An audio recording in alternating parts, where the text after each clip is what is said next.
Hey folks, this is Jake Davis with a top 5 video for you today. I'm shooting this in this this tone here, this black and white, because this is a much better version of black and white than the one I used a few weeks back.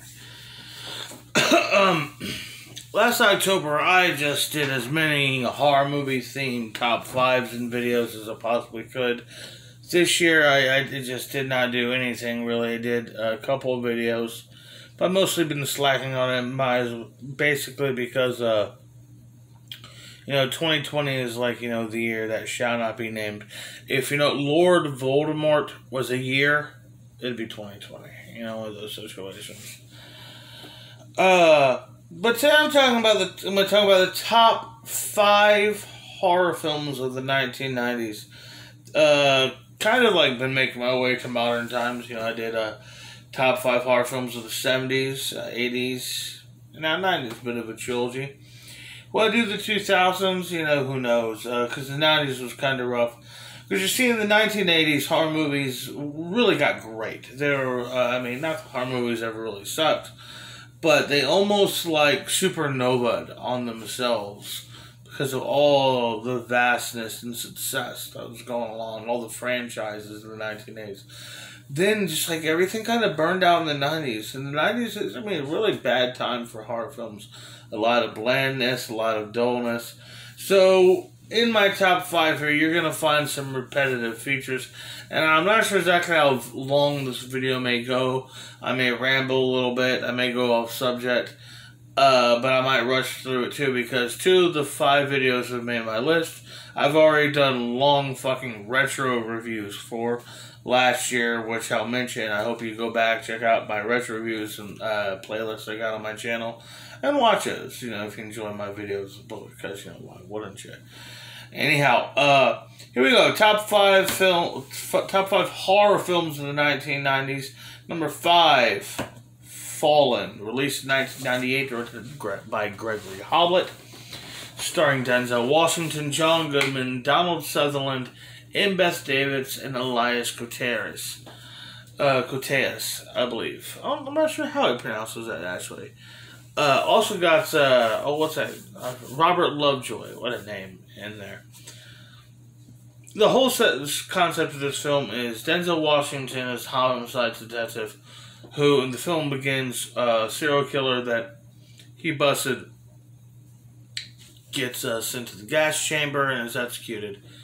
And shortly afterwards, copycat killers start popping up and going around, and it's revealed that the copycat killer is actually the guy he killed, who was executed. Sorry, is actually a demon transferring himself through bodies.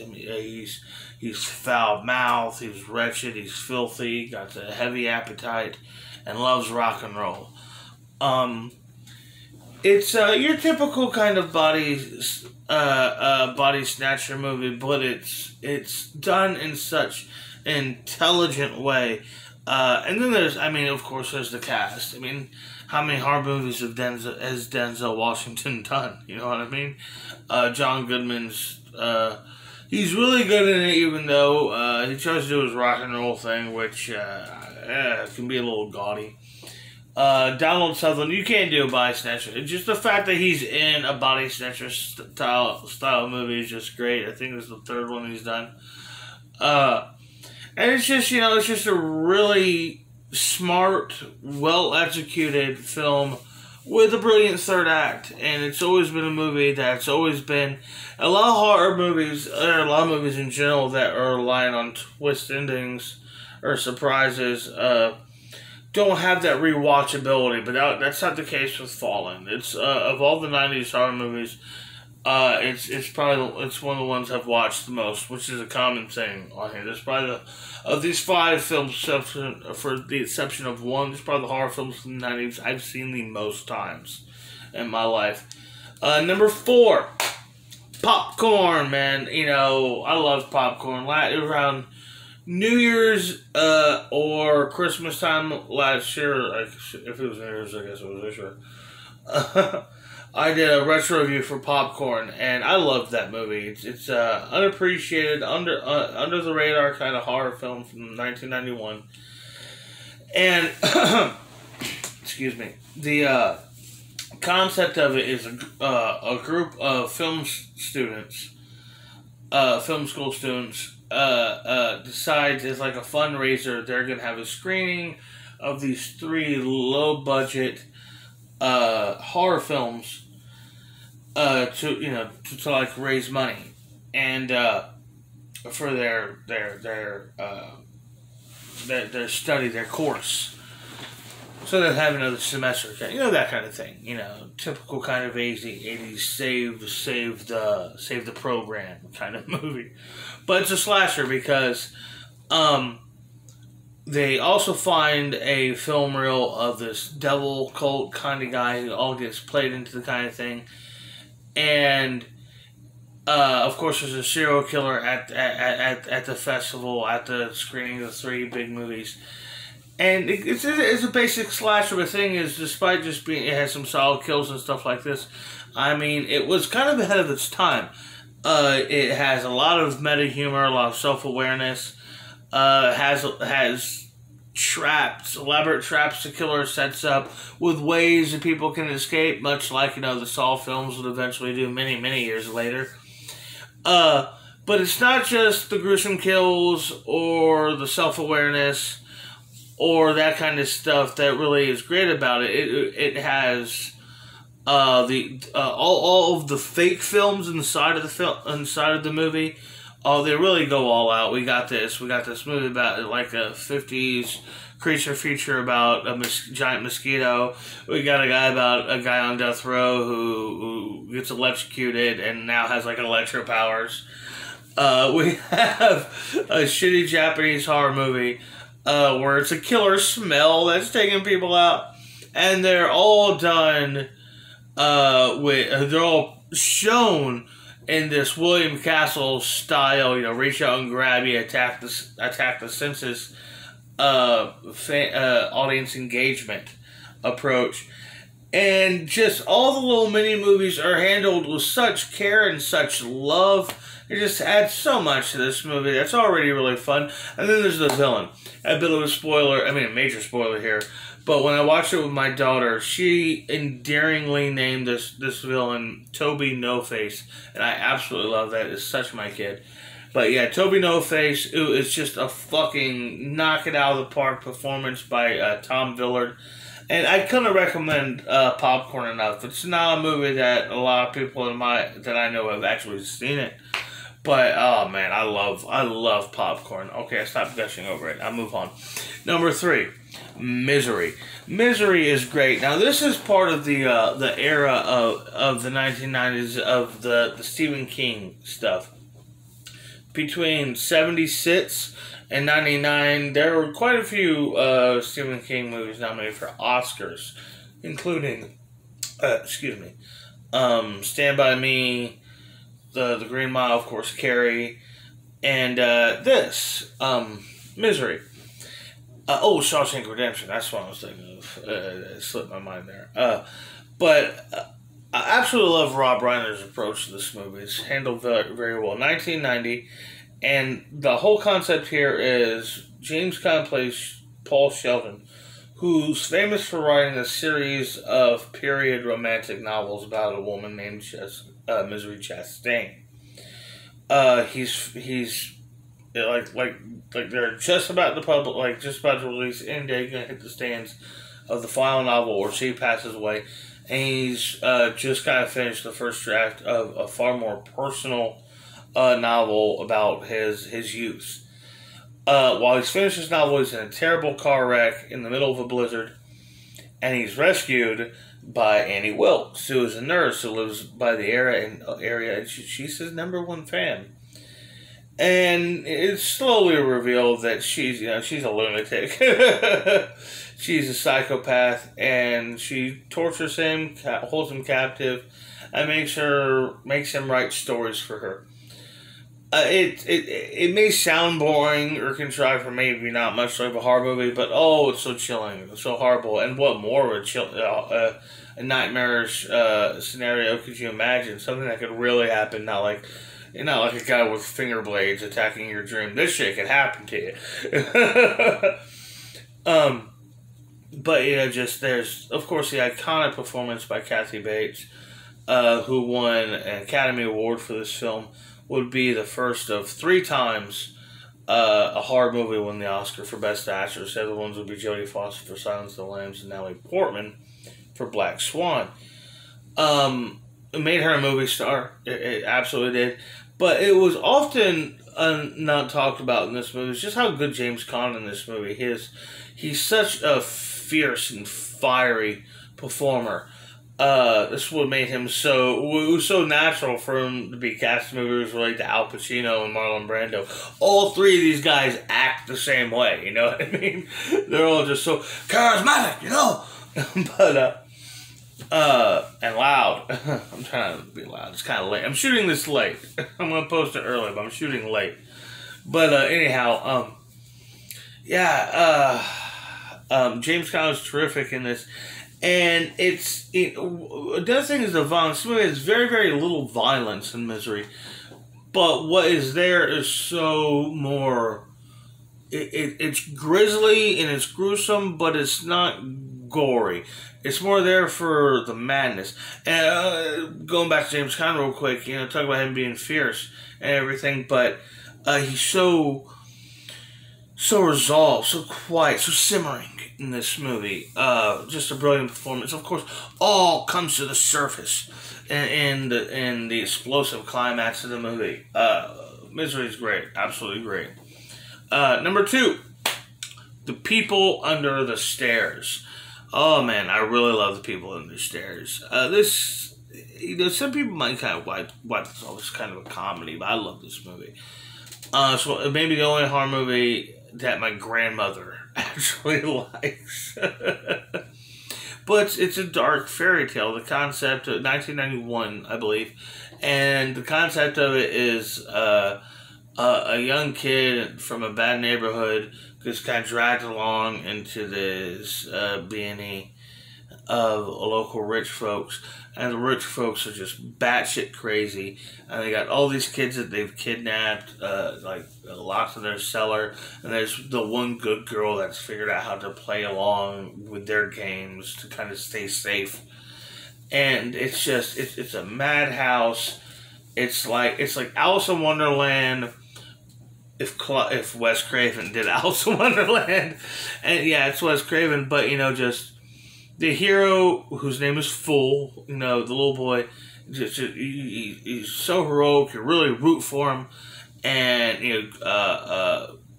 great comedic but villainous performance from Everett McGill as Daddy, or the Man, and a chilling performance from Wendy Robbie as Mommy. But I've always enjoyed this movie. It's so rewatchable. I've seen it so many times over the years. I'm sure I'll see it many, many, many more times. And this movie has also a comparison. This really attractive Hispanic woman with like a Scarlett Johansson voice, who's also in Popcorn, is in this. Only 2 movies that I know that she was in, these 2 films. And speaking of some other movies on this list, speaking of movies on this list having things in common with each other, my number 1 is Scream, also directed by Wes Craven. It wasn't even close. It wasn't close. It wasn't an argument. I didn't even have to start research before I knew what my number 1 was going to be. Scream is not only one of my favorite horror movies of all time, it's kind of one of my favorite movies. As far as just going back, rewatching, just getting those kind of real nostalgic feelings for. I've said before, I think it's the ultimate 90s movie. When I think it gives that kind of feel of what the decade was like. The Scream brings it out of me. I did a retro review for this too, like 30-minute retro review last year going into Halloween. I'm very proud. It was one of my favorite videos I've done, actually. Considering I don't use a script or anything for this shit. But yeah, man, the 1996, like I said, Wes Craven, Kevin Williamson's great script. starring Nev Campbell, Courtney Cox, David Arquette, Matthew Lillard, Skeet Ulrich, Rose McGowan, and Drew Barrymore. It's just great. The whole concept of it is very, very simple. It's South California, rich kid suburbs, high school, good-looking rich kid situation, and there's a slasher on the loose. It's so simple. It's so basic. But it's so fucking good. It's so well done. Great performances, terrific dialogue, and just a fucking... I mean, talk about... Some movies call it a ripple effect in horror films. This was a fucking asteroid, this movie. It changed the horror movie genre for the better part of the next decade. I would say not till Saw, till things started really... steering away from the Scream style. Yeah, man, fucking Scream is great. It's great. No matter what people, no matter if you've never seen it, I've heard people just praise it. Even if somebody's ruined the ending for you, knowing who the Ghostface Killer is. What's up, baby? Hi. She definitely see it. Come here. No, you can keep it. Okay. I guess I'll mention some some of my quick honorable mentions. I'll point out The Sixth Sense when I saw it at the theaters back in 1999. I always thought it was a great thinking man's horror movie. Terrific performance by Haley Joel Osment and Toni Collette. I would love to see Osment and Shyamalan revisit that character now. See him in his 30s, still helping ghosts get justice. It'd be great to come across that, to revisit that world. The reason it doesn't really make my my cut here, because it doesn't really hold up when it comes to rewatchable. I mean, it's still great, but it's not. It doesn't maintain the same effect. You know, so much of it is so driven strongly by the shock and the reveal and the manipulation of the audience based on the first time you see the film. It's not as rewatchable as a lot of the other films. It's not as worse fun and silly and shameless as something like Popcorn. Silence of the Lambs is a movie. I said many times on this channel that I actually, or at least a few times, said when I was a kid, I woke up really early and I snuck into the living room and I watched the Texas Chainsaw Massacre by myself when I most definitely was not allowed to. And I loved it. But The Silence of the Lambs is a movie that genuinely disturbed me. I kind of stayed away from it when I was younger. It wasn't until I was about 16 or 17 years old I finally sat down and watched it. And I don't know how many times I've watched it since, because it's uncomfortable. It's a dark, violent movie. But it is great. It is really, really great. I do think it is, I don't want to say that Jodie Foster and Anthony Hopkins aren't bad. They are not. But I think he's a little over the top. Yeah, and she's a little over the top. They're just both a little too big for what is ultimately a very a tempered film. You know what I mean? The Relic is kind of this unappreciated creature feature starring Penelope Cruz and Tom Sizemore. Yes, it's hard to get around Tom Sizemore, lead role. Why should I watch this? But it's a good movie with a great monster and one of the last performances from the great James Whitmore. But it's a cool little horror movie, basically just about, there's a giant monster loose in a museum. And there's a lot of people who get ate. It's kind of cool. Tremors, hands down, is one of the most entertaining horror movies of the 1990s. But I kind of felt it leaned a little bit too much towards comedy. That's why I didn't have it on the list. Otherwise, probably would have made the list. But I love fucking Tremors. I will say that I just want to point out that am I the only one who thinks Sandra Bullock stole her whole career from Finn Carter in this movie? Maybe I'm wrong, but it's like this. Every time I see it, I get the Sandra Bullock vibes. The last movie I want to mention is Species, which is just on paper should have just been a straightforward tits and gore exploitation like horror movie, but with solid performances, a good story. It really pulled itself together as a terrific film. But I guess it's hard to have a bad movie when we got Ben Kingsley, Alfred Moley, Forrest Whitaker in there. Plus you have tits. Who doesn't like tits? Anyhow, I hope y'all enjoyed this video. I'm gonna try to get some more Halloween stuff out there. Yeah, I guess I'm gonna go to bed now. I'm Jake Davis, and I'll catch you on the fly.